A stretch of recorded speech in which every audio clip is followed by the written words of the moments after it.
Pele, Chen, thank you so much for agreeing to have this chat with me. I really appreciate it. Thank you for having me. I'm so honored. Well, the pleasure's all mine. So you have a course on the Dr. Morse website about gut health, and I think it's one of the most important courses there because without gut health, that's like the trunk of the body, right? Without without a good trunk, that there's no healthy branches. There's certainly no healthy leaves. You have to get that right before you get anything else right. So that's what resonated with me first. Um, what I'd like to ask you is, was there a point in your life when you, I don't know how to explain it, when you stepped away from the matrix, when you stepped out of doing your job, going to the doctor if you had a problem, what made you do what you're doing today? So many things. Let me start from the beginning because this is a long story that I'm going to have to cut short eventually. But there's so many things. Let's say I came from a mother who was raised on the same, high protein, high dairy, high fat diet, uh, sugars uh, in the form of alcohol. And she herself, her health was not the best. I think my mother was self-medicating with alcohol for many years, and alcohol itself has a side effect. So, in my birth, I was first born with a few different things that I realized were systemic and lymphatic stuff as well as blood stuff. And I had mucus in my eyes constantly, and I was always mucousy, always had colds, ear infections as a child. I remember having the pain, and I remember every morning waking up as I want to say, a baby. I remember my mother using warm cotton swabs to wipe away dried mucus on my eyelids every time I woke up because my eyelids would stick together. And so for ever since I was little, maybe the age of 4 is when I got glasses.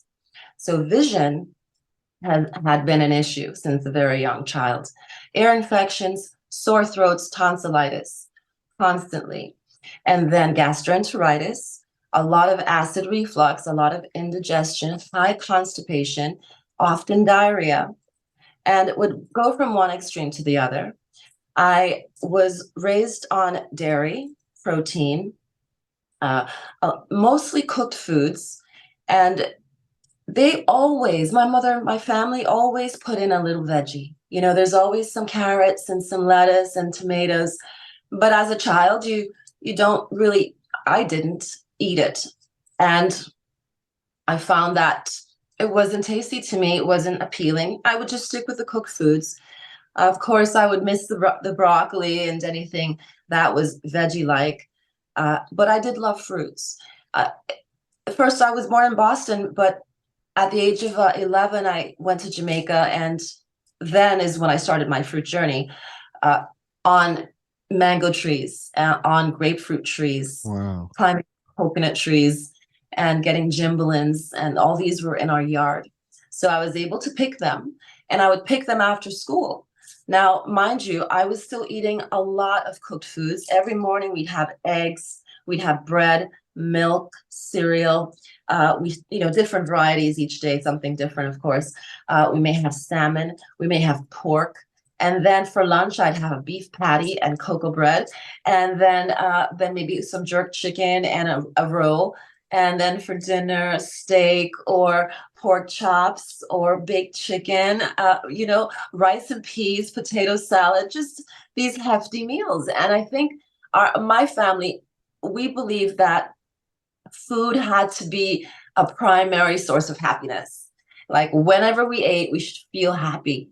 And so we would feel happy when we ate, but very unhappy after we ate. And Right. we never linked it.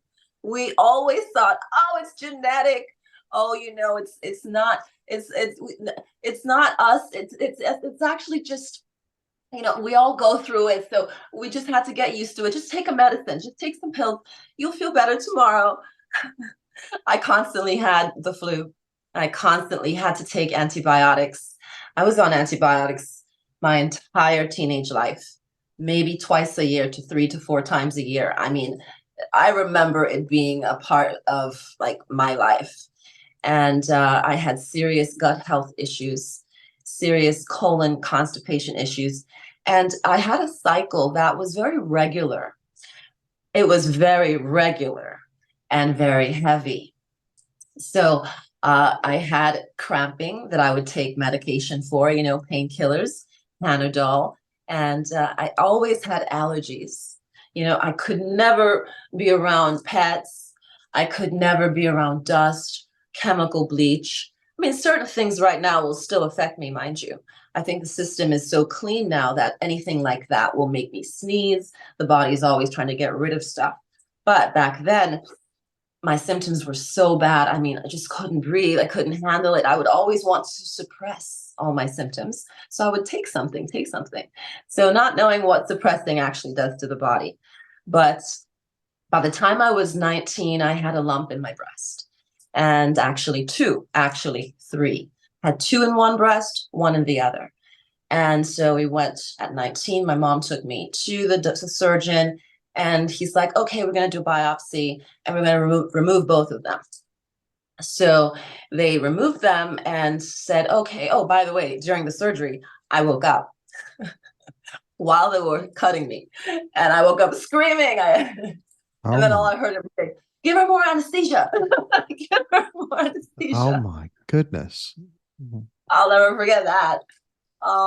But shortly after that, they said that it was cancer-free and that it was fibrocystic.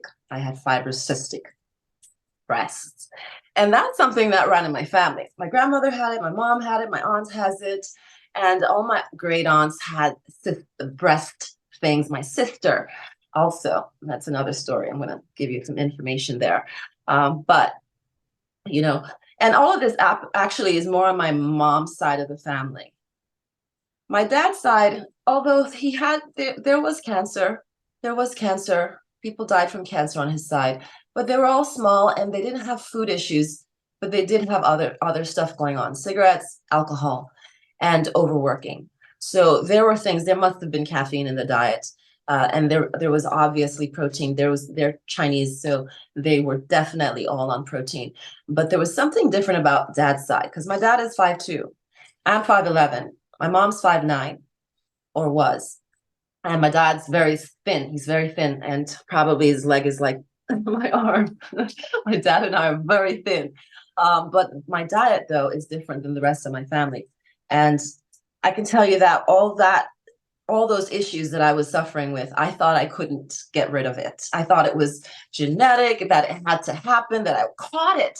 I thought I caught some of these things, and that's the biggest thing that we all believe, that we catch the flu, and because our parents have high cholesterol or high blood pressure, then we're definitely going to have it. So there's nothing you could do. Just enjoy life and eat whatever you want. And so I did that. And after I had the operations, took out 2 of the lumps here, I left this one and I didn't have it removed. Over the next course of 2 to 3 years, the one in this breast did dissolve on its own. It went away. Now, the other breast developed 2 more. So I had a second surgery at 24. And that was in the same spot that the first one was removed. And, it turns out they removed my lymph nodes.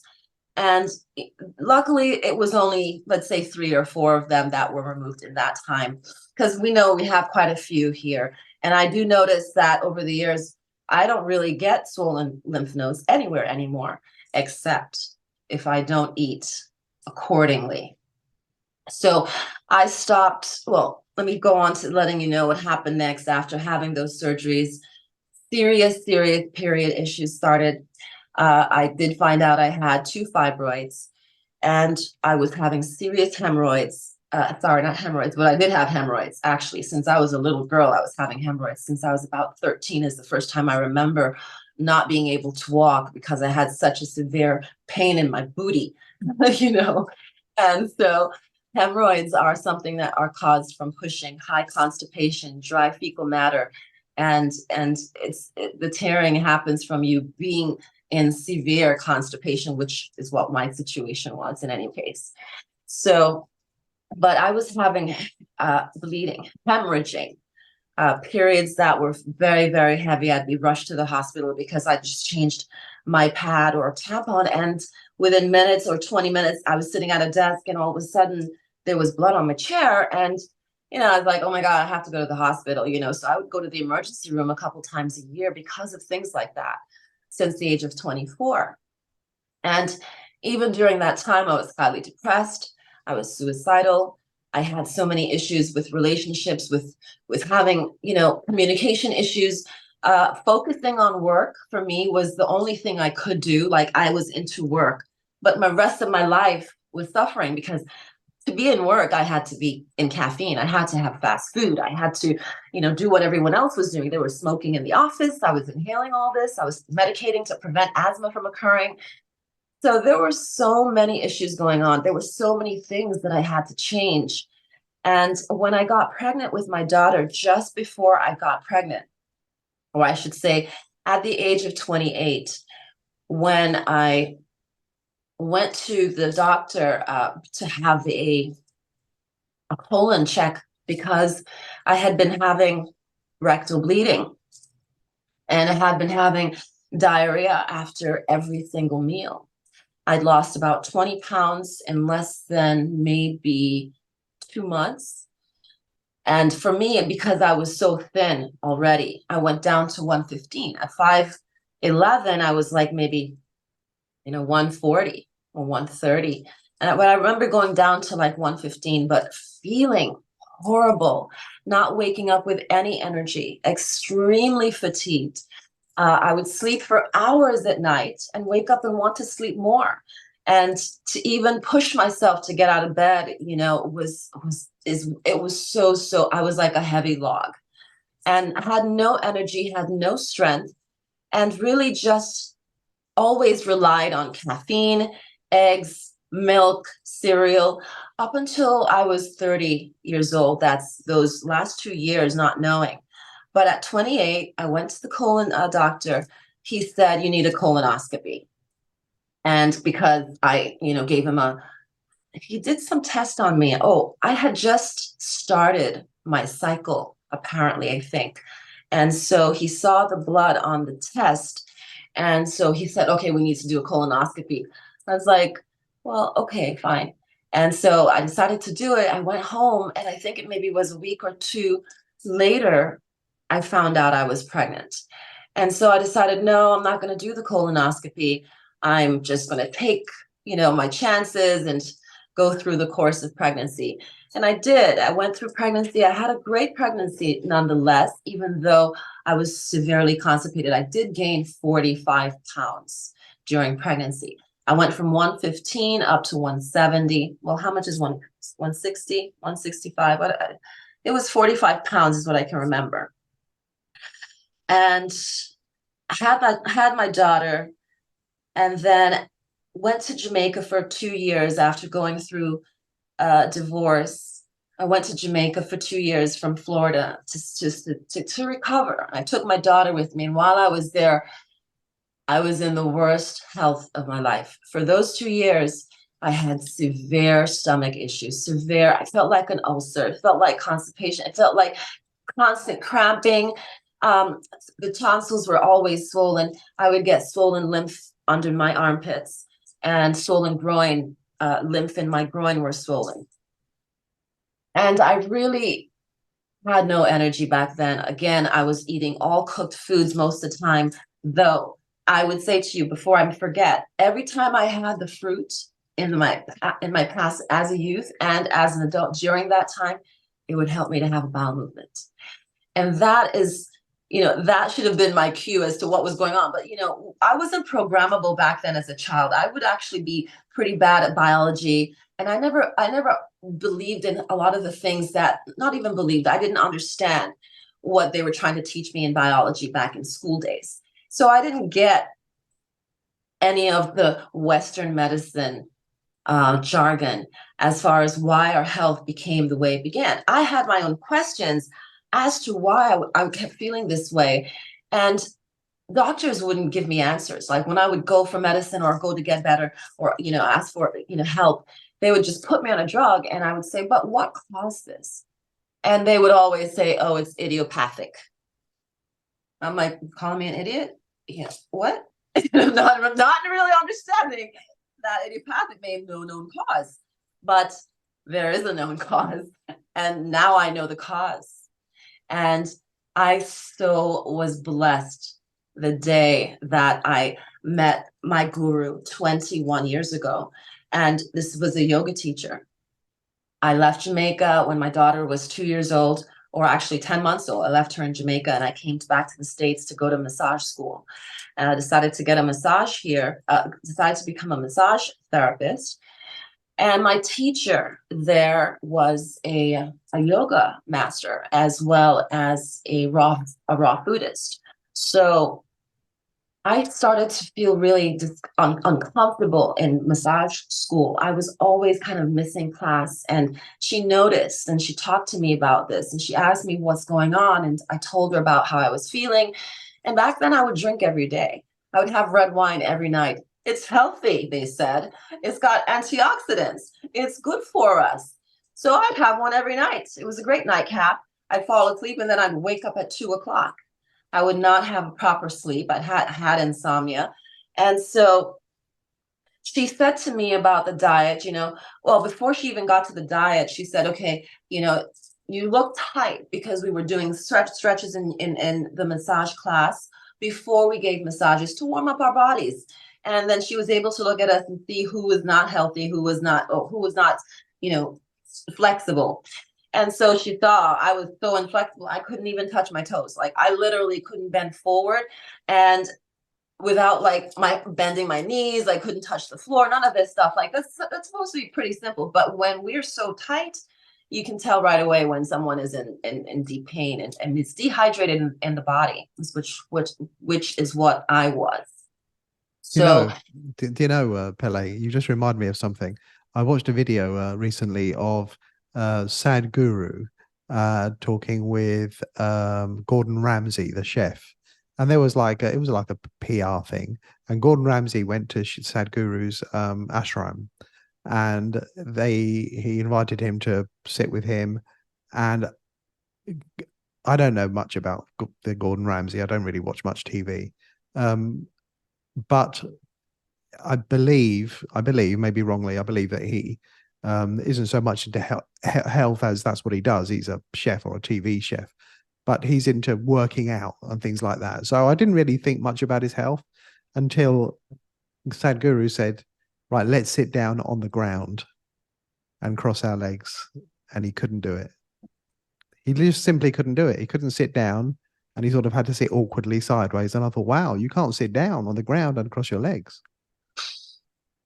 Sorry, I just wanted to tell you that, because I think it's more common than people.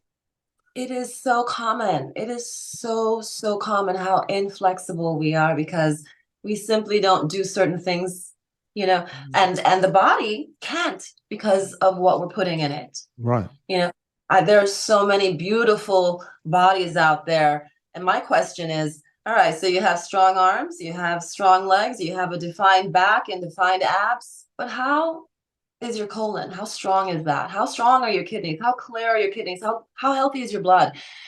What about your vision and your hearing and your sense of smell? How about all these systems? How is your heart? And, most people don't even know those things aren't really functioning very well, because they're always medicating anyway. And that's how you know. Caffeine and alcohol are also medications. I mean, they literally make you feel better temporarily, and then you need to grab more, right? And then they're dehydrating us in the process. So anyhow, when she saw that I was that stiff, she invited me to her yoga classes. I started to go, and there was a day that we should all bring a potluck. We should all bring a dish. I brought jerk chicken. I had no idea what I was doing or where I had just no idea. So it was apparently supposed to be raw food, but she didn't tell me that. She's like, just bring what you can, what you know how to, how to make, whatever, like, okay, I know how to make jerk chicken. And so I was the only one who ate it. Everybody else, there were like 9 people, nobody touched it. And I was like, what's going on here? Because everybody had their raw food.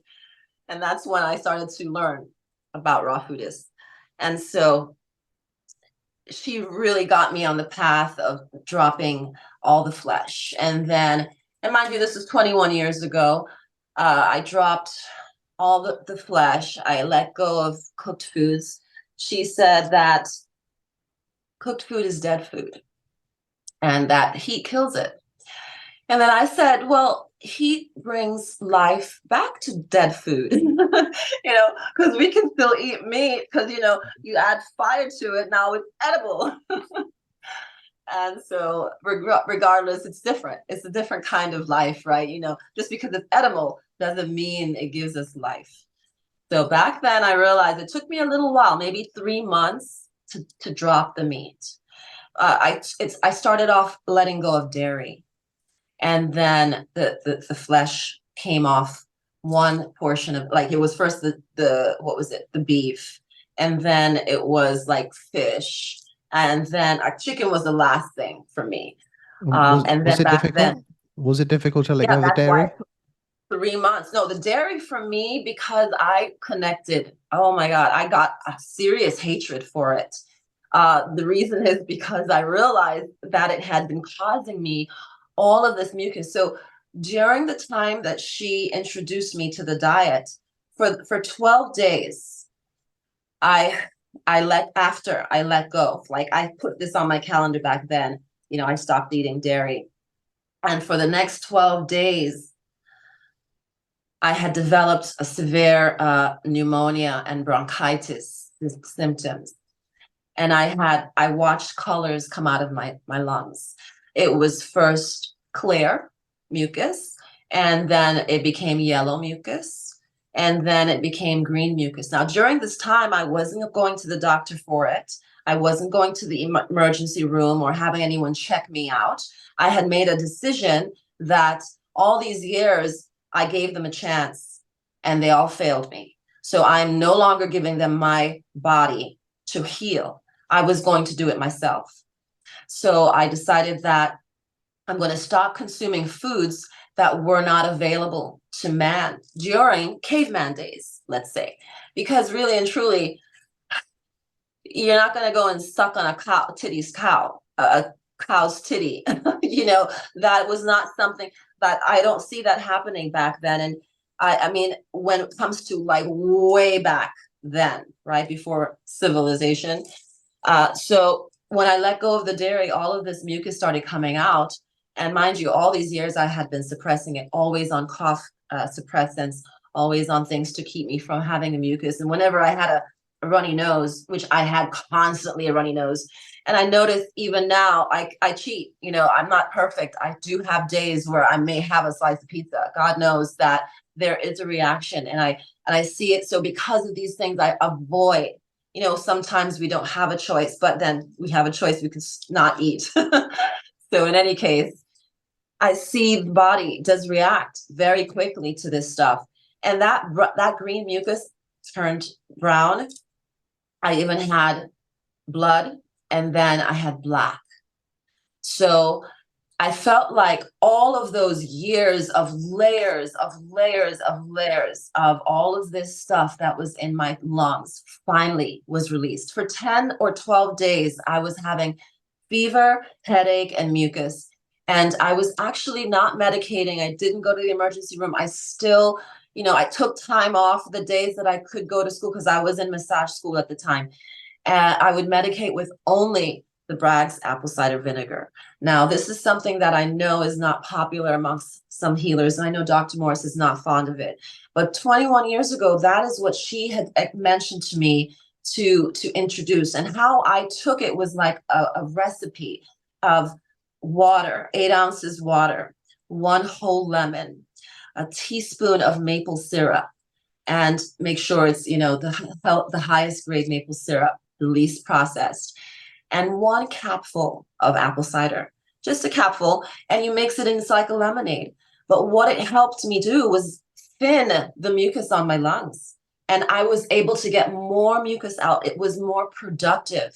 And I tell you, after I did that for about 3 days, it was cleared up. I coughed so much. I got this phlegm out, and then boom, it was gone.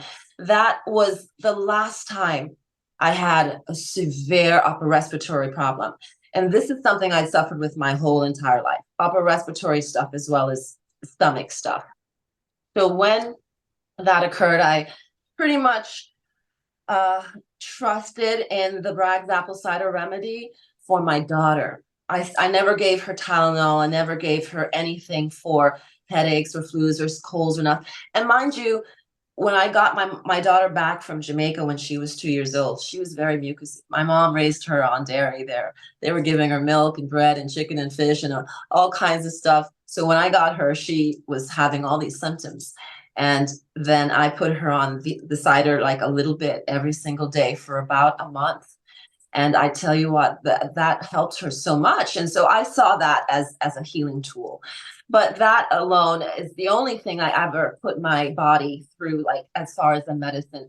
In over 21 years, I pretty much maybe have reached for medications 6 times. I definitely had COVID like about 2 years ago. That was so bad that I could not breathe. And I definitely needed something. And I got my personal doctor who, just because her name is so amazing, her name is Dr. Doctor. Like, that's her No, last really? name. Yeah, she's my doctor because her name is Dr. Doctor. But she's the best friend I have. She's a wonderful person. And she knows my affinity to not wanting to use any medications. And the day that she saw me and she heard me, and I was not breathing, like I was screaming to breathe, literally, so I could get a breath in. And I took these steroids, the only time I've taken steroids. And I tell you, that was the worst experience I've ever had. After taking the steroids, I was so exhausted and drained. For like 2 weeks, I couldn't function. And I know that it maybe helped me to breathe, but it put me down after. So the recovery from the drug itself was something, she's denying, no, that that wasn't the reason. I'm sure it was something else. Like, okay, doctor. But my belief was that, I'm glad I'm here. I'm glad, it helped me. That to me, that was an emergency. There's a time for certain things. And yes, when you can't breathe, that's a serious condition. And of course, if there's an allergy that you have where you cannot breathe, that's a true allergy. Otherwise, this stuff that we get where we're having rashes and inflammation in our face and our skin and stuff. Oh, I have a rash or something flares up. That's not a true allergy. Like, that's your body reacting to the healing property of the fruit. I have a lot of people that say, oh, I'm allergic to tomatoes or allergic to oranges or allergic to lemons. I'm like, they're very astringent foods. Dr. Morris has taught me so much about astringency. And that's what I want to say is that when I met him, like about 12 years ago, in his seminar, how I even met him was amazing because my boyfriend at the time knew I was into healing with foods because I'd gone through a course with healing with foods. And that introduced me to this world of how you can make a smoothie out of all these foods. And I hated smoothies and shakes and all those things. I really didn't like. I mean, milkshake, yeah, back then I loved milkshakes, but in my journey to healing, I stopped with the dairy. So when he talked about blending fruit, I was like, what? Ugh, yeah. And then I bought a blend egg and I started doing it. It was like, wow, this is amazingly incredible. It gives me energy, it hydrates my body, it helps me to poop every single morning. I have this amazing arm's length bowel movement. I don't go every meal. I go once a day. And I believe that that has changed my life. It gives me energy and strength, it makes my skin beautiful. It makes me have muscles. Like it gives me the energy to work on my muscles, you know? So having the fruit, like, well, Dr. Morris, let's go back to him. I'm sorry. I'm just, I'm so excited. How much time has gone? Have I gone over It's time all yet? good. It's all good. It's all good. We don't Okay, have good. limits. Let's see. So Dr. Morris, after doing the food healing, my boyfriend, he's like, you know, there's this doctor that says that he heals diabetics with fruit. I said, oh hell no. You know, that's not possible. That's not what they say in med school. You know, Western medicine says, oh, that's going to do this and that and makes it worse and da da da. Okay, I have to go check him out. I went online and looked at the videos, and you know, it was so passionate and so healing and understand like so many of the things that I experienced in my body. He explained why I went through this 12 and 10 days of sickness in the beginning of my healing journey on fruits. And I had no idea that that is what caused all of that stuff to come out of me because I was doing so much fruit in the beginning. I was so dedicated to it. So for 10 months, by the way, is how long I did my fruit fast. It was a Wow. 10-month journey and literally had no other foods for 10 months. And maybe I think I did have salad a couple times. I mentioned that before. I that was the one thing I do remember being so in love with it. And I had to make it a plan to have 7 fruits every day. And I did it where I was doing 7 different fruits. I was trying to do the colors of the rainbow because I personally believe that the rainbow is a sign. And it's a sign of many, many things. And each person has their own, you know, their own interpretation of what the rainbow is and a sign of. For me, it means eat 7 fruits a day because your body is going to take amino acids and nutrients from all different colors and combine them, and your body can then synthesize it into usable protein, usable fats, salts, minerals, vitamins, etc. So, and I feel amazing that way, mentally amazing as well. So uh, Dr. Morse, when I heard about him and did my research and I went to his seminar and met him, I was totally blown away by his expression of what caused all of my healing crisis. And that's what put me on this detox journey because I didn't know all this time I had been detoxing, but that's what I had been going through. And now that I realized what I'd done to myself, and I had been having people in my life over those years ask me questions and, you know, follow me and, you know, on social media, trying to get help doing, you know, trying to heal themselves. And then they would say, oh, I'm eating nuts and I'm eating greens and I'm eating seeds and I'm eating, you know, superfoods and I'm doing spirulina and chlorella. I'm saying, oh, great. Well, take all of that out. Don't eat that shit. Okay. You want fruit because that's originally humans' food. To me, I saw it as such an eye opener when Dr. Moore said, you know, we're frugivores. This is look at our teeth. Like it just makes sense. And we can tear meat apart with these little flat teeth, but how well do we really chew before we swallow? And how well does it really sit in your gut? And how easy is it to digest? And how well is it to take to leave your body? You know, and I just noticed parasites run in my family because I always hear the grumbling bellies. And my belly was one of the biggest, loudest grumblers. And I've noticed over the 21 years, I mean, I can go months, and that means that I've gone months eating clean, and then I eat something not so well. That's not in my diet, and I will see the response right away.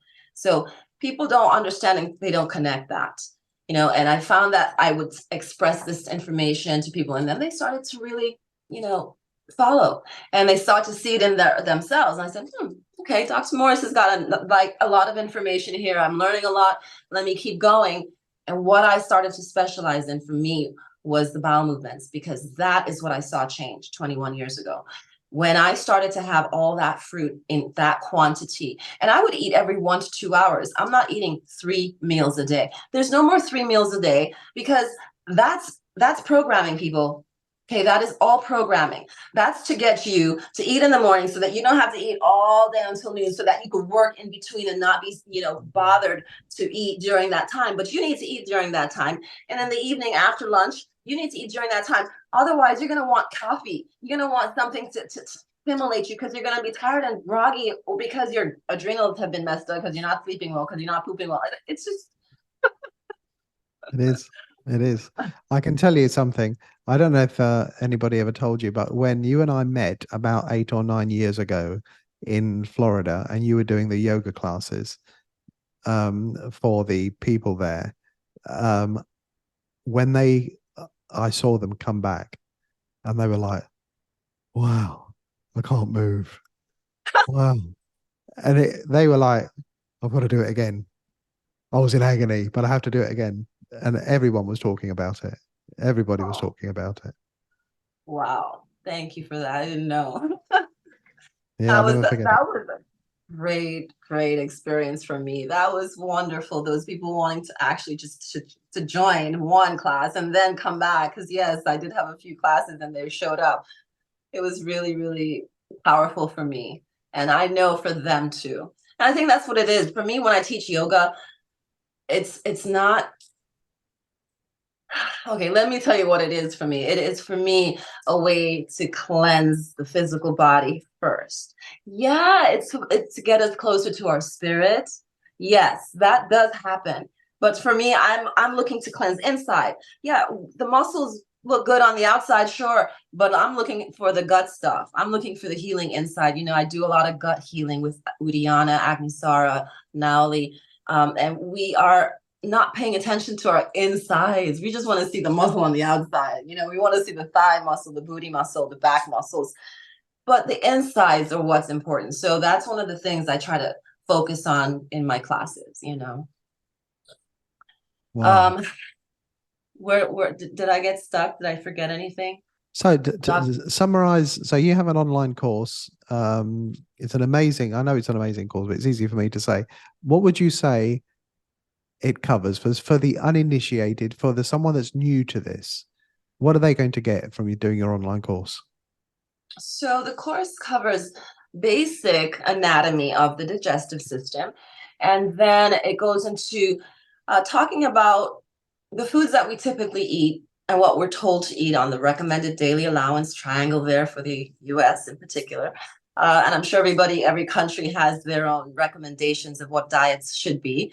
But I found some of that information incorrect. So I went into more detail as to the effects of certain foods on the body, especially the standard American foods, as well as plant-based foods that are supposed to be superfoods and good for us. And then fruits, of course. All right. So then we go through all of that. We go through the effects of how it affects the kidneys, a little bit the urination system. And the bowels, though, are really what it's all about. And it is about learning when you've made a full, complete bowel movement, because there is a way to know that you've had a complete movement. Most of the time, we're only making partial movements. If it's as small as this, it's a partial movement. If it's as small as your hand, it's a partial movement. If it's a forearm length, it's a partial movement. If it's hard, it's a partial movement. And if it ends hard and begins soft, for example, if it's soft in the beginning and it ends hard, that's a partial movement. Usually, we don't understand the smell concept. If there's an odor, you're backed up. That's a partial movement. It's when there's no odor eventually and that you have no odor, you learn that, okay, maybe I'm moving out everything efficiently within 24 hours, because if it's sitting there longer than 24 hours, you're going to have an odor develop. Foods produce, chemicals, and they have different scents. So you should get to know your scent. What are you eating? Especially those egg eaters. Whew. All right. Now, let's see. You'll also get to learn how to reset your internal clock. There are ways that I have learned, and the internal clock is so important to help us to have the bowel movement at the right time of day. And because there is a right time of day, I've realized that, only babies should be going after every single meal. And we think as an adult, it's okay to go after every meal, but we've become accustomed to that. it doesn't mean that it's a healthy thing to do. I think I went through that phase and I was catching up. We're catching up in the phase. Depends on what you're eating. You know, you can actually go through the phase and then eventually get to this point where you only go once a day. So we learn how to make smoothies. We learn how to move the body to help the bowel movements become more effective. We learn which foods to avoid, and we learn how to reset the internal clock by doing certain things in nature. And so, you know, pretty much it's about getting you to become closer to your own body, get to know yourself, and also how to hydrate yourself without drinking a lot of water, actually without drinking any water. So there are so many ways to heal, and I feel like I'm trying to get people to give people tools that when you leave the class, you can implement this stuff right away. Right away. You don't need a prescription. You don't need to go to a special pharmacy. You know, you don't have to go to that. You don't even have to go to an herb store, because literally your fruits are so fulfilling. Herbs heal you, but the fruits are what will keep you well. So, you know, and fruits will heal you too. All right. Fruits can absolutely heal the body. And that's pretty much what I focus on, how the fruits will affect your body, your colon, and how you can improve your own health overall with eating all these things in different colors. And during the day, how many you have is important too. So things like that. Pele. I know somebody that a friend of mine who attended your last Q&A with Dr. Morse, and he's been doing your smoothies, and it's I think it's I don't want to know. I don't want to say it's changed his life. Maybe it has, but he speaks about it often. Well, good. Awesome. That's awesome to hear. I know it sounds unusual. I say certain things about bananas and removing them and adding avocado and doing it differently, because traditionally it's a banana, blueberry, spinach smoothie. And that combination, it doesn't do the same job as when you put other fruits in. So I just noticed from people coming to me in the beginning, they say those are the smoothies they're having with these three ingredients, yet their bowel movements are really, really poor. You know, they're very small, they're very inefficient. And I know for me, my focus on my clients is to get them to have a full bowel movement every morning so that they don't have to go a second and third time during the day. You should really be able to let it, your large intestine is what we want to empty. It's a certain size, it's full. You should be able to let all of that out in one sitting. And if you have to take 2 or 3 sittings in the beginning, eventually it gets better. So I think that's one thing that we could, the smoothies have been amazing to help people to do that.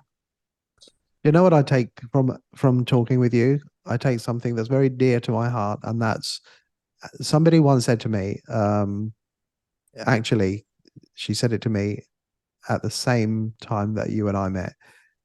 She said to me, Marco, as a society, we've been raped. And I was like, what? What do you mean? She said, our empowerment has been systematically gone, has been taken away. And you're talking about the opposite. You're talking about something that I believed in for a long time, even before I knew what I was believing in. And it's like it's my body, and I have to make the choices, and I have to take the responsibility, right? I have to take that responsibility. And that's what I love about what you do. You're teaching people not to follow you, but you're giving them the strength and the knowledge to make their own choices and make the correct choices. Because a lot of people we're repeaters, right? We hear the phrases that are fed to us. So we hear and we have to take our ego into account. So we hear things that please our ego. And we repeat them. Things like we're all different, but we're not, right? We're all the same species. You don't have a squirrel, a family of squirrels, and one of them says, "Yeah, but I don't eat nuts." No, no. Well, we're all different, aren't we? I eat grass. It doesn't happen, does it? They all eat, in the wild. That's not been tampered Yes, with by man. Every species know what they eat, and they eat what they eat. absolutely agree. Wow. Profound. So true. That's what I love about what you're doing and what you're teaching. So Um, I'm going to put the link to your course in the description, and anything else that you'd like me to share, your social media, website, Facebook group, whatever you have, I'll put it in the description that you'd like to share. Sounds great. Pele, thank you. You're amazing. Thank you so much for this opportunity. I appreciate your time so much. You are also a blessing to us, Marco. You're very Thank you. kind. You're very kind. Thank you.